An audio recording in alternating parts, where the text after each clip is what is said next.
Down at the tracks, I stopped and looked south to the crossroads.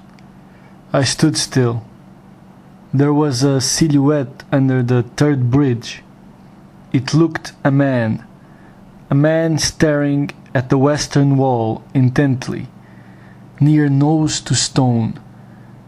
I waited and watched. I did not really want to abort. I could not. I withdrew a bit, trying to find a comfortable place to sit and watch. I'd wait him out. My main concern is that it was a tagger. He could be there for hours. I had a deadline, and he on the other side was there slowing things. Maybe, it occurred to me, I should have brought the 38. He wasn't painting though, or doing anything, just staring at the wall, mesmerized. Dazed seemed more like it. And then he wasn't there anymore. The impression was he'd made up his mind and stepped forward one step and was now inside the wall. Fuck it, was my thought. Now and forever. I moved up quietly, staying east of the tracks. As per Loki, there was a truck under the bridge.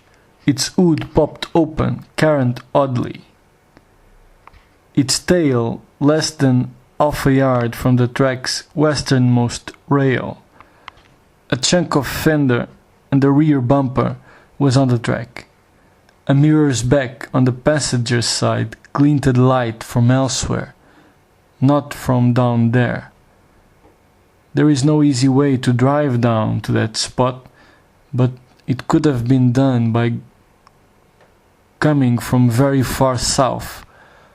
But you'd be seen down or right along the way, and more likely than not got stuck in a gully or on the tracks doing so. A puff of wind and a pinkish child's ball rolled from the truck towards me, though it was still on the far side of the tracks. I would not cross to the west. Man in wall, truck, not for this inviting globe. I needed to go down as far as the truck to get where I had to ascend up to the divider. As I neared, I could ascertain it was a work truck, with racks and toolboxes bolted to the bed walls.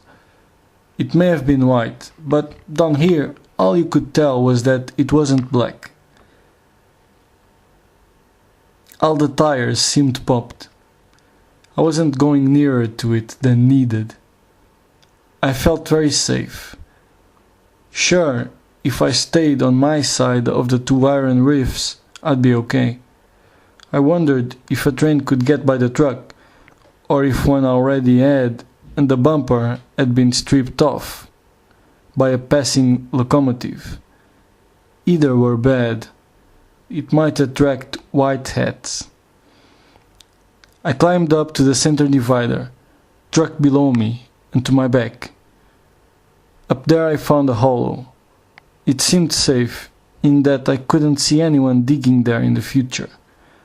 I lay on my right side. With my left hand I dug. The top 3 inches went fast, but then it gave way to packed gravel and coarse sand. A hard dig. Car lights hit me too often for my liking, but couldn't be helped. Somehow I felt more vulnerable in that hole than when I'd stood by pillars feet away from speeding cars. It was that truck. I was on alert for a bolt down to the tracks if a cruiser stopped or if I heard a shopper, but I dug. Time was now to do this, else be damned.